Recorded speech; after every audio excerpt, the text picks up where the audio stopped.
participate. And I more greatly appreciate those of you that have set aside part of your day to share it with us. Appreciate you being here. I am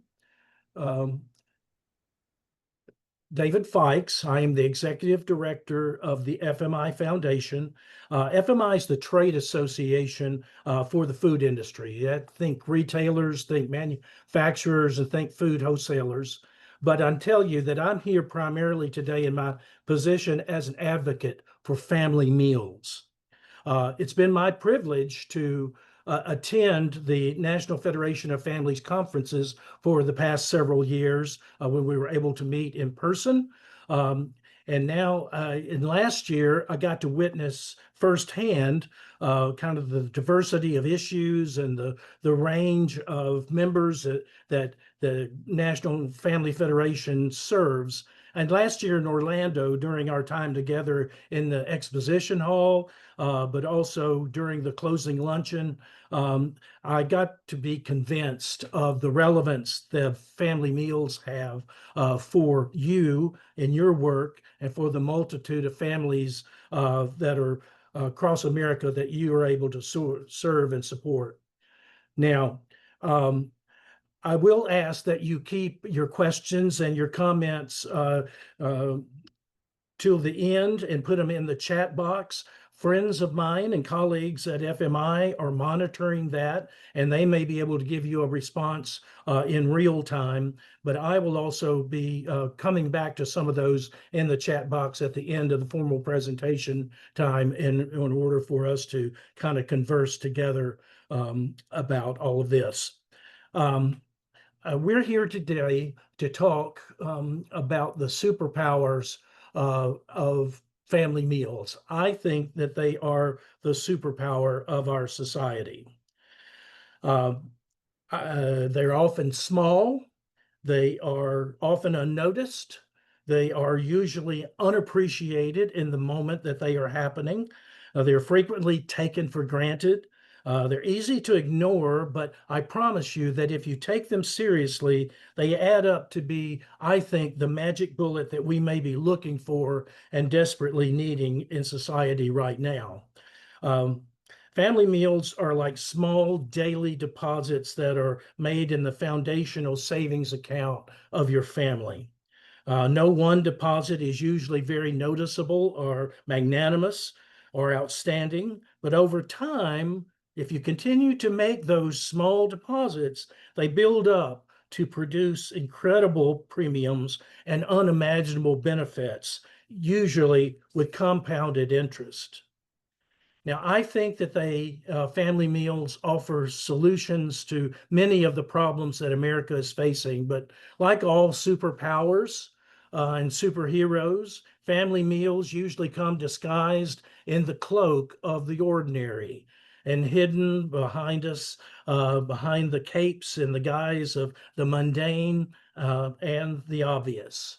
Or to use even different kind of metaphor or analogy, the true power and the magic that we all know of the Wizard of Oz is not that he bestowed anything extraordinary upon Dorothy or Scarecrow or Tin Man or the Cowardly Lion, but his wizardry was in the naming of and the helping them name the very things that they already possessed.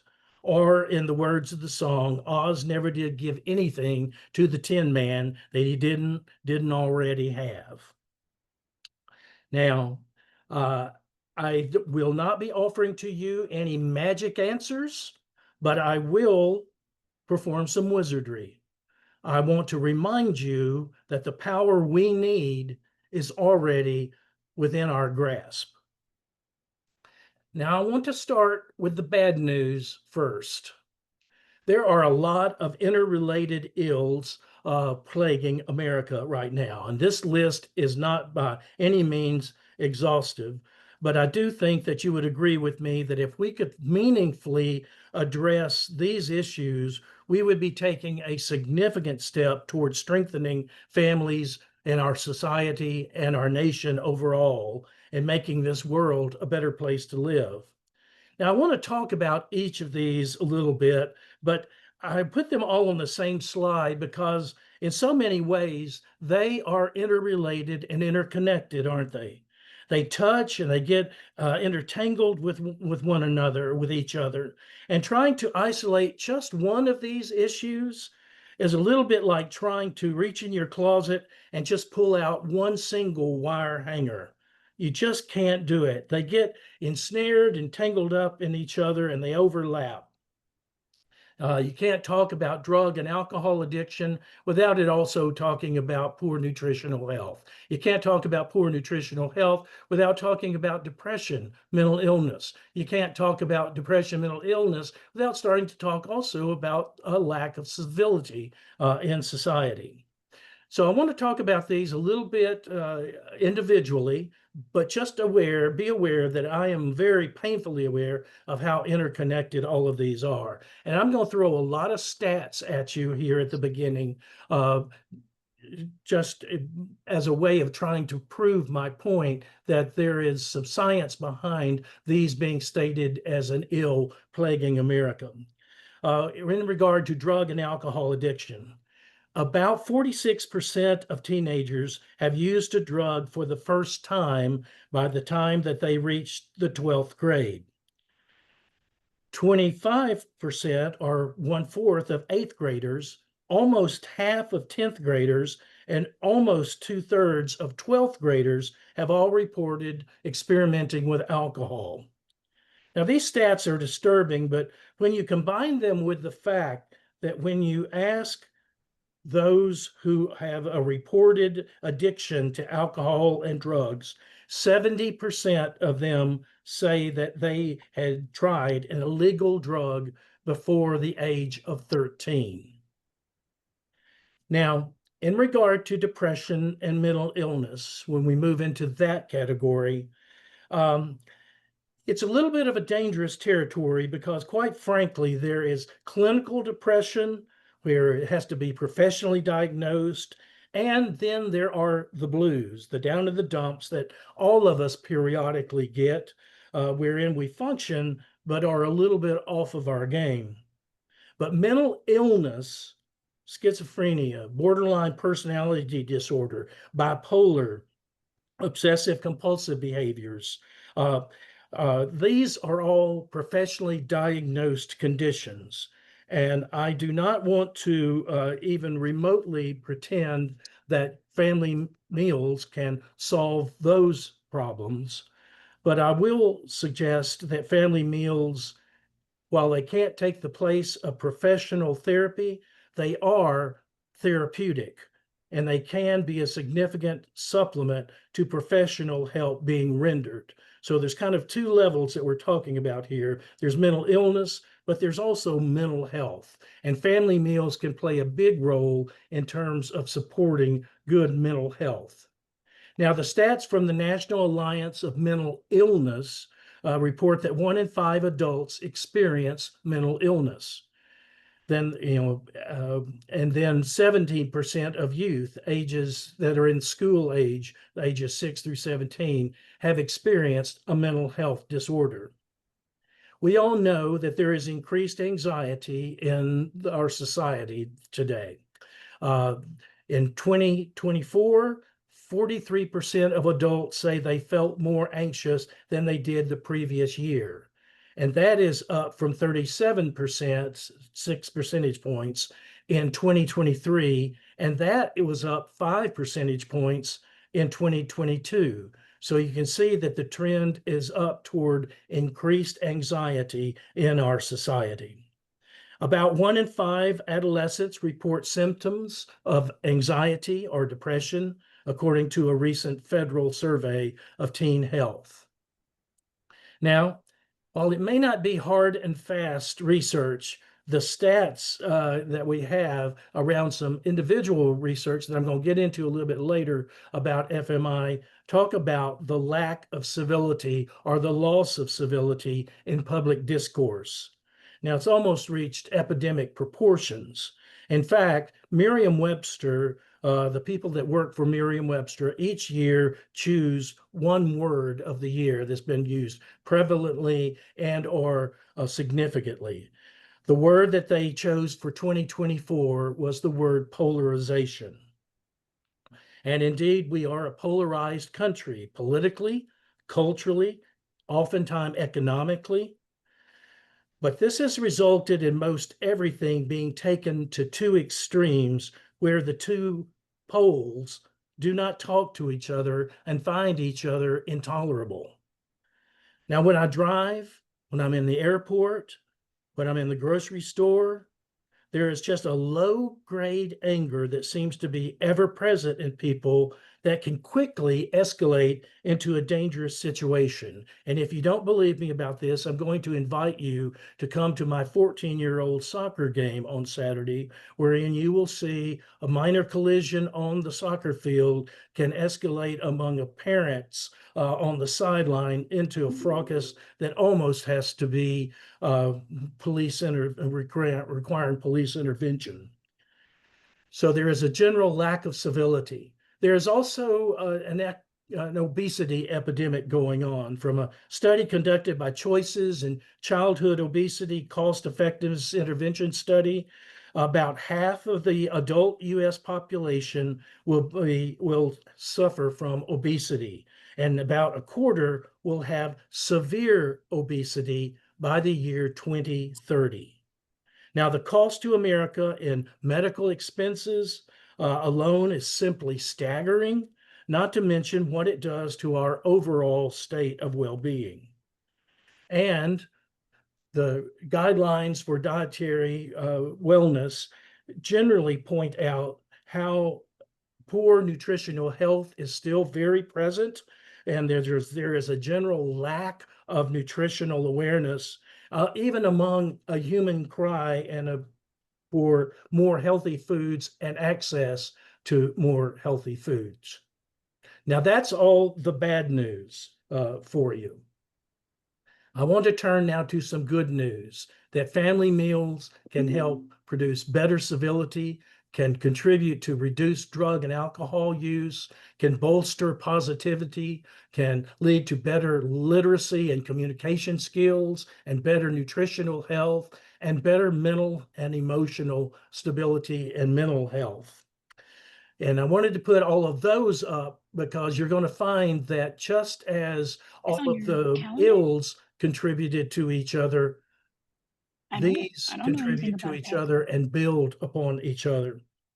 Now, in the Divine Comedy, Dante had us go through hell before being allowed to go into purgatory and then finally to reach paradise. So I wanted to take you through that previous slide, that jungle of human ills in our society is dealing with, to help you truly appreciate what the benefits that family meals can offer and the superpower that indeed that they are. Now, I'm going to walk you through each of these benefits, but I wanted to show all of them to you again as an integrated network, because as you will see when we start talking about the particular pieces of research that I'm going to share with you, they offer scientific support of the benefits. You're going to find that the topic areas all often overlap, and the researchers will show how positive results in one area often benefit or strengthen efforts in another area altogether. Now, I'm going to walk you through some of the benefits, and with each one, there's a citation of the research that we're going to look at from which that claim is based. Now, I do this not just to be tedious, but because, number one, I don't want you just thinking that I'm making all this stuff up. And number two, I want to showcase that these claims are backed up scientifically and experientially. And then finally, I also want to demonstrate that FMI continues to build our library of collected research on all aspects of family meals. We want to be known as the worldwide acknowledged expert on family meals. And you're going to hear several things mentioned numerous times and when I look at some of these individual pieces of research, and that's intentional. Think of it as different witnesses observing an incident on the street from differing positions. One is in an office building looking down upon the street. One is on the sidewalk walking toward the incident. And one is in a car driving by at the time that the incident happens. Now, each of these individuals all see the very same incident, but they all have very different perspectives. And when you gather data from all of them, those areas where their report coalesces, sounds the same, offer important points of verification, don't they? So when I repeat a point more than once, I'm not trying to bore you, I assure you. I'm reminding you of that which you already know, but of offering you a different research perspective on it that will remind you of how important the point of family meals really is. Differing researchers ask different questions of different people at different times with different objectives in mind. But those areas where their findings are the same testify, I think, to the strength of that finding. Now, remember, I'm not trying to bore you. I'm just validating your existing knowledge by reminding you of what you already know. I'm playing a wizard in your life. Now, let's get to some of the research. Family meals affect emotional stability of children, and there is research to back that up. But before we get to that one, I want to start all the way over on the right and work our way left across this slide. This study is from the Journal of Youth and Adolescence, and they found that frequent family meals, and by frequent family meals, they mean 4 to 5 times a week that a family eats together, lessens the likelihood of children engaging in risky behaviors, such as experimenting with drugs and alcohol and tobacco. And this study has also been substantiated by years and years of study by the Columbia University Alcohol and Substance Abuse, the CASA studies. Now, if we move to the left, family meals also, here under the orange bar, find that affect healthy eating habits. And these habits are associated with improved school performance in adolescence. This was an international study involving some 42 countries, and it found that where parents modeled good eating and healthy food choices, it means that, and also how much is eaten, they are encouraging their children to make healthy food choices. It means that they have more brain power, the children have more brain power and more physical stamina to perform better at school. And in another finding, this one in the middle, in the upper square above the teal tile, from a publication entitled Canadian Family Physician, this one found that healthy eating helps to reduce alcohol, substance abuse, sound familiar? Okay, violent behavior, also feelings of depression and adolescence. In one fell swoop, this study hits on how family meals enhance nutritional awareness, obesity, mental health, substance abuse, and civility. Now take another step, and below this teal box in the middle, there's a systematic review of several studies. There were so many, we couldn't get them all on one slide, so there's a systematic review that highlight the association between family meals and the increased intake of fruits and vegetables, resulting, of course, in a more nutritious diet. Now, if you take a step with me to the left, above the green tile, you're going to see that the results of some original research that FMI did in our annual Family Meals Barometer research. We ask about civility at the dinner table and the topics of discussion. Overwhelmingly, our results pointed in family meals being a time to engage in civil, respectful interactions and polite discourse. near 70% on all of those points. 70% found that society is less civil today than it was 10 years ago. But the good news is 70% also said that family meals provide a place where that civil discourse can happen. They also pointed out that 68% pointed out that when people just sit down to a meal together in general, they tend to be more civil to one another. Specifically, the research found that the frequent family meals led to kids being less aggressive, less antisocial, and less reactive. Now, this one final one over here on the left, specifically from behavioral pediatrics, found that family meals enhance the emotional stability of children. Okay. Now, I have another slide that I want to traipse through regarding some family meals research, and I hope y'all are all doing okay here. The body of research, and this time we're going to move from left to right. The body of research showcases how family meals impact individuals' nutritional and physical and mental health. The first synopsis is a synopsis of 3 pieces of research under the lime green box, and it concludes that family meals have a positive impact on young people's ability to manage their weight and to eat in a way that supports both their physical health and their mental health. Now, moving to the right, fruit and vegetable intake, there's research finding that from a survey that took a little bit different approach to the family meals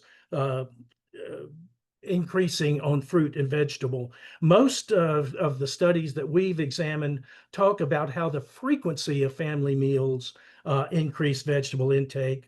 But this one doesn't just look at how many times a week families are eating together, but this research looked at how long and how longevity of the family meal tended to increase and positively impact children's diet and eating behavior.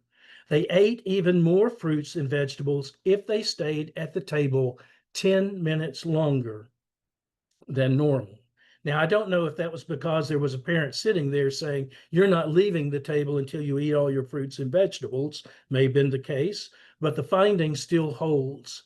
And plus, there is the added benefit of more time together with table talk, where you can get to the deeper questions that they are facing and get beyond some of those adolescent grunts and monosyllabic responses that I sometimes get.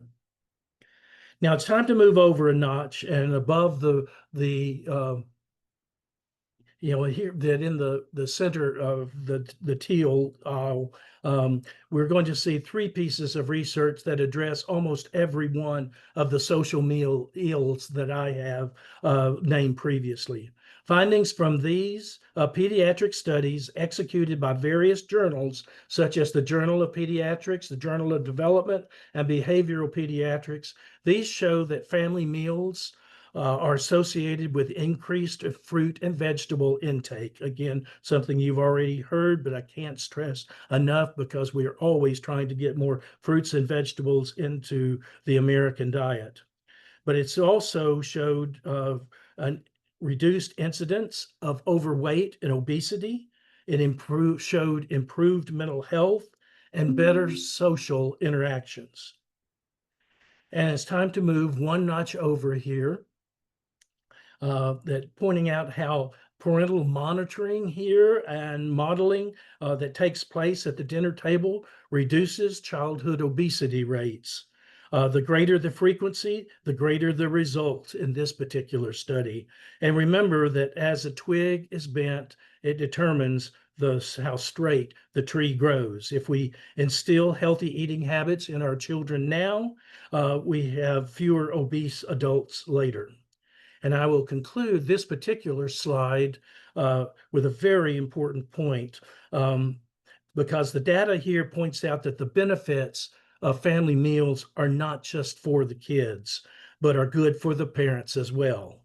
Now, we all know that the very best way to learn something is to teach it. And so by having families and parents seek to model out healthy eating habits and making good food choices when at the dinner table, they receive all of the benefits of those positive behaviors as well. And it should go without saying that they reap the rewards of a healthier, more fulfilling interactions with their family members. And it was important to make that point as we move to the next slide here, because we know that there is a changing shape and definition of families in today's society. And I'm going to take you back a while, back to 1970. Back in 1970, according to Pew Research, 67% of the young adults, 25 to 49, were married with at least one child. Move fast forward to 1990, that stat had dropped to 47%. Move all the way to 2021, and it has fallen almost in half to 37% of young adults 25 to 49 are married with a child in the household. Now, the number of those who are cohabitating with kids has increased, has doubled since 1990, up to 5% now. Those who are unpartnered but have children in the household are hovering right there about that 6 to 7% over the past few years. Now, those who are married without kids is about 21% of the population that we have today. So the definition of family is changing in this, particularly in this arena. Those cohabitating without kids have risen to about 7% of our population. And those who have other family members in the household, either grandparents or an aunt or an uncle, or the children of other family members, has risen, and it's about 11%, hovering there at that 11%. So I point out all of these stats to help you see that there's no longer one predominant family form, and Americans are experiencing family life in very increasingly diverse ways. It is, of course, challenging for us in our marketing about family meals. But what we have tried to do is to always say that when we say family meals, we say family, however it is you define it, because their definition may be very different from everyone else's. Now, another way of looking at this that I want to share with you, and this comes from one of my favorite TV shows or that I binge watched 3 times all the way through, Ted Lasso, and it comes from one of my favorite characters in Ted Lasso. And this is also from one of my favorite episodes. This is the Christmas episode where Higgins has the entire team over because they are playing a soccer game the day after Christmas. So none of the players get to go home for Christmas. And he invites them all over to his family, to his house to do it. Normally, he only has 1 or 2 takers. This year, he had, as you will see in the clip, quite a few others. So if you can see this slide. I just want to thank you all for coming. To the family again.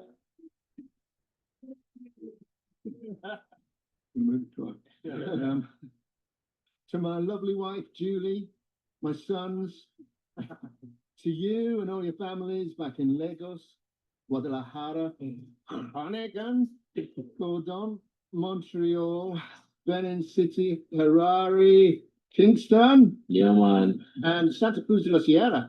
Oh, yeah. I know you would have preferred to have been with them, but it was truly an honor to have you with us to share our traditions and help make a few new ones. Yeah. To the family we're born with, and to the family we make along the way, and most importantly, to Richmond!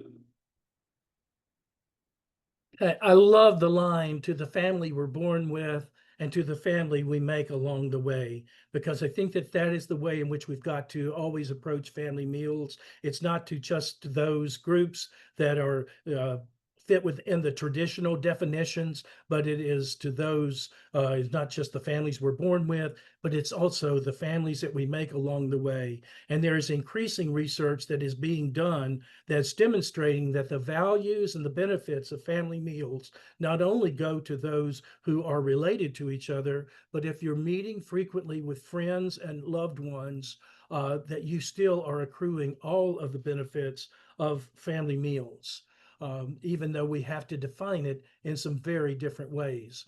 Or as the box trolls whimsically remind us, families come in all shapes and sizes, even in rectangles. Now, each year,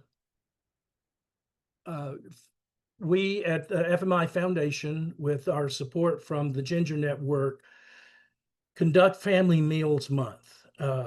And then we have, at the end of that month, Harris Poll has been with us from the beginning, and they measure our Family Meals Month promotional penetration. This year, in 2025, 34% of the respondents said that they saw one of our promotions. Now, if you look at the US population being 340 million people, that means more than 115 million people saw our materials. And that's important. What's more important to us is that as a result of seeing our messaging, these families ate together more often. 42% of them said they did. 44% said they cooked more meals at home. 40% said that they made healthier choices, and 36% said that they purchased more fruits, fresh fruits, and vegetables. Now you sum all of that together, and that means that 94% of those aware of Family Meals Month took positive action. Now, I share all this with you not to brag about how successful the things were, but to point out that people know and will act upon if encouraged and reminded how vital family meals are. Everyone wants to do it, everyone wants to have more family meals together. We just need the proper reminders, the encouragements, and the prompts to help them along the way and to help them execute. Now, I want to share a little bit different kind of research with you. Each year, the World Happiness Report comes out that is done by Oxford University and helped by the Gallup World Poll. It explores the levels of happiness on planet Earth and ranks some 147 countries according to their findings. The 2025 version finds the United States again slipping down the poll, falling to an all-time low of 24th place in the happiness ratings.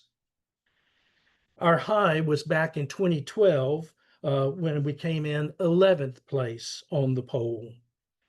But one factor that was highlighted in this year's report was that this loss of happiness in the United States is largely attributed to an increasing number of people who eat alone. This was such a salient findings for those at the World Happiness Report that they dedicated a whole chapter of how important it is that we share meals with others and how sharing meals supports happiness and social connections. First time they ever had a chapter on family meals in the report. But they found that eating meals together are one of the top indicators of happiness, higher even than income or employment. People who eat frequently with others are just a lot happier. And this effect holds even taking into account household size. So if you want to make America a happier place, encourage people to eat together more often. If you really want to make America healthier, encourage family meals. And if you want to make America less obese, again, encourage family meals. If you want to make America less depressed, less anxious, and more mentally healthy, then join me in encouraging family meals. And we're here to help you do that. You have an army of advocates ready to help you spread the word about the benefits of family meals. Drawing upon resources from registered dietitians, nutritionists, food retailers, and food manufacturers, we at FMI have created resources and a very easy to use toolkit that you and your company can customize. And these resources are available to you for free. If you scan the barcode, you will be getting a copy of these slides, and you can scan this barcode. It will take you to our, what we affectionately call our bits and bolts family meals promotional toolkit, which will allow you to, select copy that is appropriate to your group, find the photos that are most meaningful to you, select and add an icon. And you can draw from our unique infographics if you just want to take what we've already all put together and utilize those. And you can modify those with your own company logo and your own associational logo and put those into place. In other words, this toolkit is designed for you to design your own, build your own bear, if you will, to make your own advocacy document to help to push out the family meals message. So if you have ideas about topics, please share those. I would also ask that that if you post these, if you are a blogger, these will give you, the toolkit will give you blogging ideas. If you are simply want to run off a copy of something and put it on the wall of your office so that fellow office workers can see it and be encouraged, please do that. But find your way of helping us promote and advocate for more family meals. And I will add one more thing in closing, that this year, one of our new messaging innovations was to offer table talk placemats for our members to share with their customers, with their friends, with their own family. And again, when you get the slides to this presentation, you can scan this. It'll take you straight to where you can download these table talk placemats, print them for yourselves and for others if you so desire. And these two-sided placemats, they have conversation starters for those that are sharing a meal together, so that you don't get into that same old routine of how was your day, how was school today. These are meant to provoke a little bit deeper conversation and to find it a little bit easier to have some meaningful dialogue with those that you're sharing your meal with. And to keep this going throughout the year, each month we are going to produce, throughout the upcoming calendar year, we're going to produce a new Table Talk placemat. So come back to this site in the future and you will see even more options available to you to download to help you to advocate for family meals, provide the information and to dialogue with those that sit and share with those with whom you're breaking bread. And as we roll out these, some will be general and very fun ways to kind of engage in conversation, but some of them will also be specifically designed to spark a little bit more serious dialogue around topics such as nutrition and nutrition awareness, around the topic of happiness and how do we find it, establishing even a family-wide engagement, civic engagement plan. So we've got a lot of plans in the future for these placemats. We hope that you find them helpful and ways of engaging in conversation and meaningful conversation. And again, if you've got ideas about either conversation starters, things that we can ask, or if you've got topics that you think that the placemats ought to address, then we would love to hear from you. Please reach out to us at FMI, at the foundation, and we will be very, very glad to receive your thoughts and your comments and any questions that you may have. Okay. And with that, I will conclude the kind of the formal presentation and part of this. Thank you for your work. Thank you for your support. And thank you for listening to me today. And I hope that you have found this helpful and that you too will be able to more deeply enjoy a family meal with those you Your love. table. We do have a question in the chat for you that asks if any of the studies have shown, does it have to be dinner, or are those same benefits derived from any family meal? No, it does not have to be exclusively at dinner. In fact, what we're finding is that the trend is, while dinner time tends to be the one that most people focus on, more and more families that are making commitments to have more meals together are finding it easier to have it at breakfast. Obviously, lunch with kids at school and people at work and such, that's when it's a little more difficult. But more and more people that are making that commitment to say, dinner time is just too hard for us to all sit down together. We will get up, 30 minutes earlier than normal in order to make sure that we're having time together in the morning. So no, the great question. It does not have to be dinner time. It can be any meal. And some couples are also finding having snacks together is a good time to just kind of take a break in the middle of the day, make contact with each other and have a snack to get replenished. Yep, as my colleague Stephen McCauley says, any meal counts. The benefits are not limited to dinner. In doing your research, David, have you found any things you might suggest in terms of conversation starters? Sometimes we want to have that meal and we want to have that conversation, but what do you talk about? It's easy to just click that TV on, because what do we do? Is there a direction you might point people in to how to start those conversations? Well, it's a great question, and that is why we did the placemat, discussion starters. Each of the placemats has like about 20 different questions, and we've done these before in my own family. And what we found is that after you go through the stack a couple of times, they're getting old. That's why we're committing to do a new one every month. And so you can keep conversations fresh. Some of them are going to be a little bit more, intense on, kinds of questions around an issue or such. But most of these are just, thought starters, just ways to get people talking, about something so that we don't fall into the rut of asking each other the same question each time. But there's one that is just general. There's one that's going to be about, special places in your life. There's going to be one that's focused on movies, who would play you in the movie of your life.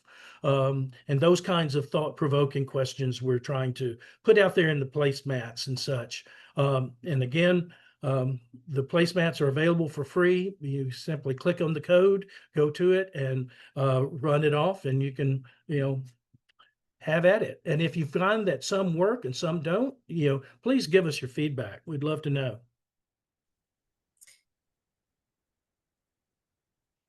David, there's a question in the chat about, and I experienced this too with my grandchildren, is they want to eat and then they want to go play. So, what have you found in terms of that? Is using a timer? Is there an ideal amount of time? And you don't want to force it, but how do you start having family time?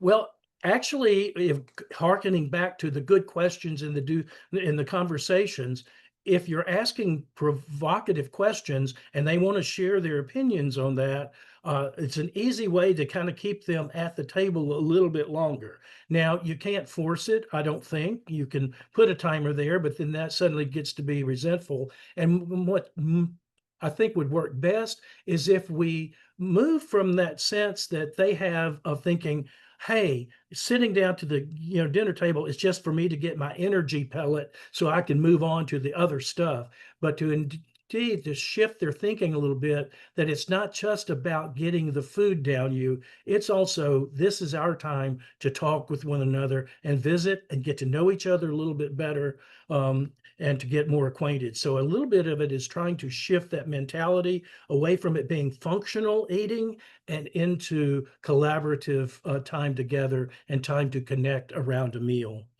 Now, some of that can also be done by involving the kids themselves in the preparation of the meal, where they get a little bit more invested in whether or not people are eating that, that salad that they put together, or are eating those tomatoes that they sliced up. And so it's giving them the ability to be more invested in the meal itself. And it's a way of kind of keeping them, again, moving out of that sense of where it's just a functional thing to do and get the energy and move on. But it's much more about, this is our time as a family to devote together to get connected. But it's a great question, and if you find the magic answer to it, let me know.